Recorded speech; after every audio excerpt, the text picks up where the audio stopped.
Many in the MAGA space who turn on Trump are now saying that for some reason, Israel is dragging us to war. But have you noticed they always fail to articulate why? Thousands of missiles and drones are landing in Israeli cities, killing and injuring civilians.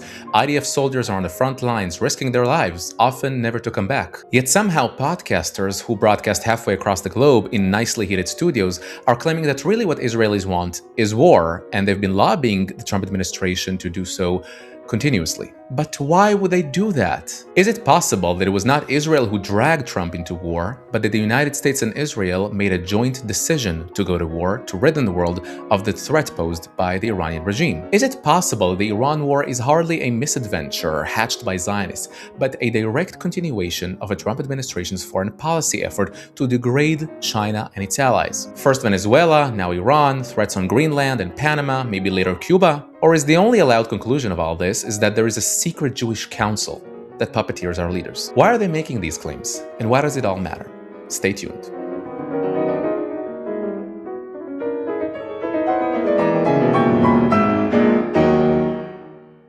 Hello, this is Or Yissachar, and you're watching Briefly by Underscore. Before we continue, please consider hitting the subscribe button down below. This really helps us create much more amazing content for you guys. So you hear this claim being made often. Israel has dragged the US into war. The Zionist lobby, the Jewish lobby, really has persuaded maliciously the United States into another quagmire in the Middle East. In fact, Israel was thrilled that finally its lobby efforts bore fruit and the Trump administration was fooled into another forever war. But they always stop short of explaining why, the reasons behind Israel's so-called war appetite. Have you noticed that? There's always a smokescreen, and they stop short of articulating the reason, the so-called reason behind Israel's war frenzy. Perhaps this really has to do with Israel's declining popularity in the United States. Let me explain. First, let's start with a dire reality. Israel is becoming increasingly unpopular in the United States. According to a Pew research, those adults who have a favorable opinion of Israel, this percentage has deteriorated in the past 4 years. Since 2022, 55% very or somewhat favorable view of Israel to 37%. 42% of Americans had an unfavorable view of Israel in 2022. Now this figure jumped to 60%. Americans' view of Israel that are sharply divided by party and age. Especially among young people, Israel is increasingly unpopular and deep underwater. 20-point shift within 4 years, a 7-point shift in the past year alone. This is bad news for Israel. One possible reason of this unflattering social status is hardly that Israel did something wrong, but rather than perhaps a problem of PR, communication strategy.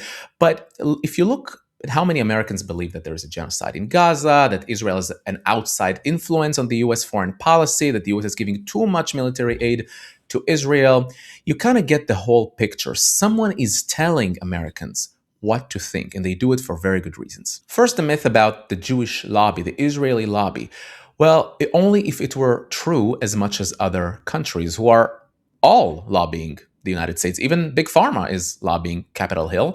If you look at the past 10 years, China spent $560 million in lobbying the United States, Japan $472 million, Saudi Arabia $393 million, the Marshall Islands, even Liberia for some reason, Qatar, of course, $267 million.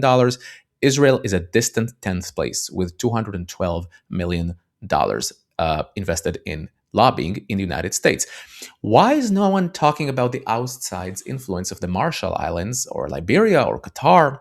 Well, the question, whoever is reading the map is recognizing a massive business opportunity. They're accusing Israel of getting too much money from the United States, but then ironically, they make tons of money in the process of claiming it. First, look at the major dissonance here. Why? Why would Israel want war? Look at how many missiles and drones have landed in Israel since the beginning of the conflict. Israel is indeed the first victim of the war. In the 12-day war, it was the outright only victim. Now, of course, the UAE, Saudi Arabia, Qatar, Bahrain, they're all targeted by Iran, but Israel is especially targeted by those missiles. And indeed, dozens of Israelis are getting killed or injured, even thousands are getting injured by these missiles. Schools are out of session, people are working from home, and it's, of course, growing strain on the economy.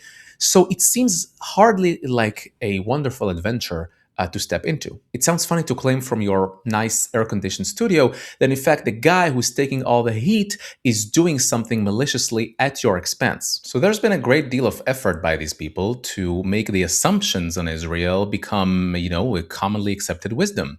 They are claiming that there's a smokescreen of conspiracies that are running America, that incessantly complaining that you can't complain, that you're being censored if you only dare to criticize Israel. If you've been around the American news media or the world news media for 5 minutes, you understand there is no way in the world you cannot criticize Israel because 95% of the coverage is negative. But there are some prominent voices who made it their life mission to do so.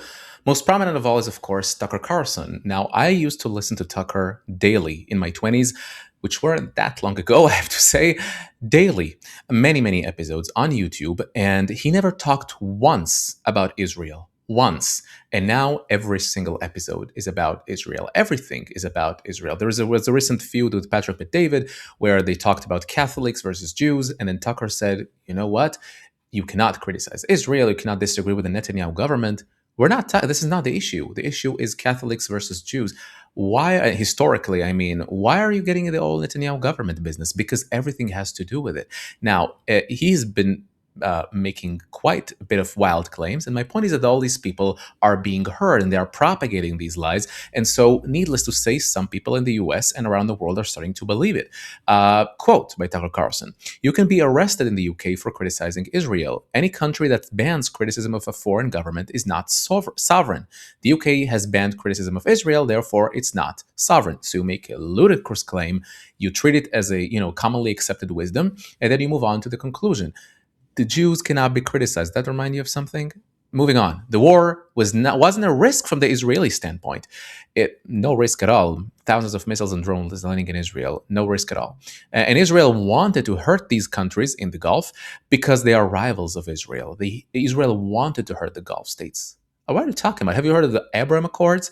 Do you know what kind of cooperation under the radar there is between Israel and the Gulf countries against Iran? Have you heard their leaders talk against Iran on a daily basis? Once again, by Tucker Carlson, there is a really simple answer why this war had happened. This happened because Israel wanted it to happen. This is Israel's war. Why? Why? There is no why. And for a good reason. Now, Tucker has been dedicated much of the past year to attacking Israel. And like a good businessman, he recognizes opportunities in the market. Those opinion polls that I mentioned, well, they are becoming increasingly worse for Israel. And for a good reason, because people like Tucker, feed the flames. Now, Joe Kent, the resigning director of national counterterrorism, of course, the moment he resigned, he went on Tucker. But then if you read his resignation letter, this is pure and simple, protocols of the elders of Zion, this kind of stuff. Look at that. It is clear that we started this war due to pressure from Israel and its powerful American lobby. Why? Why? Early in this administration, high-ranking Israeli officials and influential members of the American media deployed a misinformation campaign that wholly undermined your America First platform, blah, blah, blah. Israel wanted this war. We cannot make this mistake again. As a veteran who deployed to combat 11 times and as a Gold Star husband who lost my beloved wife Shannon in a war manufactured by Israel, all Jews manufacture wars. There are no wars in the world manufactured by non-Jews. I cannot support sending the next generation off to fight, blah, blah, blah. Why? Why would Israel do that? Let's go over it one by one. His wife died, unfortunately, during the Syrian civil war. Is it possible that the Assad regime and an Islamist who took over the situation are responsible for the Syrian civil war? The Iraq war. Is it possible that George W. Bush is responsible for the Iraq war and the people surrounding him, and they made a decision? You can argue with the decision. Is it really Israel who dragged the US into Iraq? Israel opposed the Iraq war from the very beginning. It viewed Saddam, much like Assad, as dictators, but they are stable dictators, as opposed to Iran. Iran is the chief destabilizing factor here, George Bush. You need to focus on Iran and its nuclear program, not on Iraq.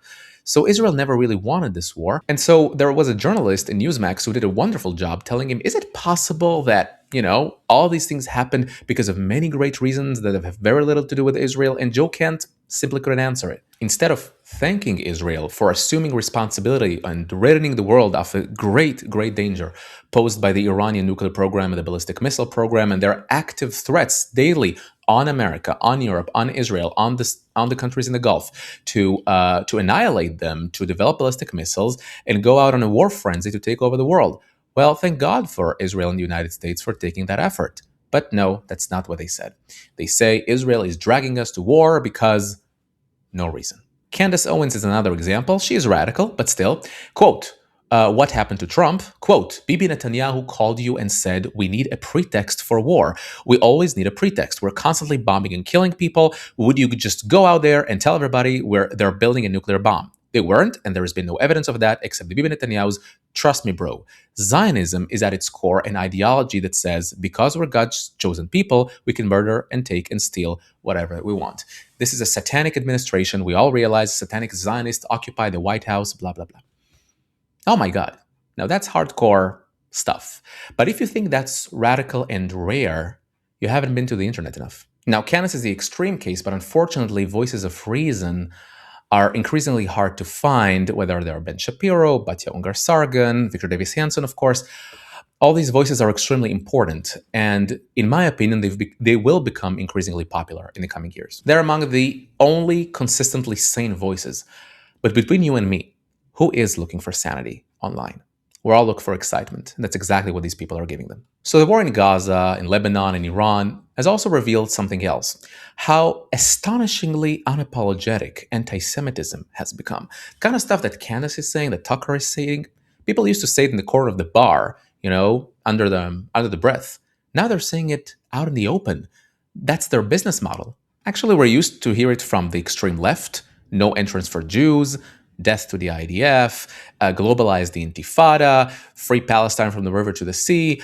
All these things used to be solely extreme left, Islamo-gauchism, like they say in French, Islamist leftism. But now it has penetrated the hardcore of the American right. And unfortunately, more and more people are listening to these voices. And that's why you see these unflattering polls. Now, what can possibly be the reason for all that? Now, business is one prominent reason I mentioned, but look, I don't like pulling out the anti-Semitism card, but their behavior is not commensurate with anything but anti-Semitism. We all remember Pravda by the Soviet Union accusing the Jews of secretly plotting against Soviet nations. The Nazi regime, Hitler called World War II the Jewish War, not the war that he initiated. But somehow these are Jews whispering in the ears of FDR, of Churchill, of Stalin, all united, capitalists, imperialists, and communists together, the most unlikeliest of alliances, against Germany. That was the theory. Hitler and Goebbels said it themselves on multiple occasions. So really there is a pattern here of accusing Israel of anything that is going wrong in the United States, such as, you remember Charlie Kirk, God bless his soul. He said, I'm overweight because of the Jews. This is the most childish thing you can say. And of course, he was right, because there are multiple entanglements in Iraq, in Afghanistan, in Libya, the Syrian civil war, Venezuela. All these things, Israel has nothing to do with them. These podcasters simply ignore that part conveniently and focus on Israel. Why? Because it drives traffic, because it brings money, because it's good business. Now they're asking why? I'll tell you why. The war in Iran is a direct continuation of the Trump administration's foreign policy effort to gradually and methodically degrade China's sphere of influence. First Venezuela, taking out Maduro. Now Iran, taking out a country that whose 90% of its oil went to China with a 15% discount, was a major pro-Chinese bastion in the Middle East. Maybe Cuba is next. And of course, the threats on Greenland, the Panama Canal. Trump is saying that China took over it. All these things are put together to one cohesive picture that the United States under Trump wants to degrade China's sphere of influence. It is not just because Israel feels that Iran is an intolerable threat, and it is. It is not just because Iran has accumulated an intolerable amount of ballistic missiles and is threatening Europe. and is developing nuclear weapons and is developing drones that is not hesitating to throw on even its the countries around it in the Gulf, it's also because the Trump administration feels compelled to methodically degrade China's sphere of influence. It was not Israel dragging the United States into war. It was a joint decision by Israel and the United States, Israel being the model ally, as the Trump administration called it in its national security strategy, being able locally to take on Iran, the United States empowering a local actor to take on a threat, much like it's doing in any theater. Europe, the United States wants to empower NATO to take on Russia and Ukraine alone. Asia perhaps is the only place where you don't have too many responsible or credible partners that are capable of taking on China. It's also almost impossible to take on China or North Korea, so the United States feels compelled to focus there. And so this burden sharing is methodical. Instead of thanking Israel and the US for taking on Iran, the best case scenario would be Iran closing the Strait of Hormuz. The worst case scenario is nuclear annihilation. And so from their nicely air-conditioned rooms, I believe they are thankless, they're selfish, they're cynical, and they're doing all of that to make profit and to drive traffic, all at the expense of Israel and the Trump administration. Critical approach is great. Open debate is fantastic. But what really is going on here is throwing fallacies at the expense of those who are taking care of your security together in order to keep the world safe. These people are grifters, you should ignore them and instead empower the sane voices and really have a little bit more confidence in President Trump, in the administration, in Israel, for not being cavalier about it, not just casually going on a misadventure in Iran. It's a huge risk to take. So far, it seems to be succeeding. They failed to do it for many decades, and now they're doing it for the sake of the world, finishing off the Iranian regime once and for all. Thank you for watching Briefly by Underscore, and as always, please remember to like, share, and subscribe down below to be the first to watch the next episode.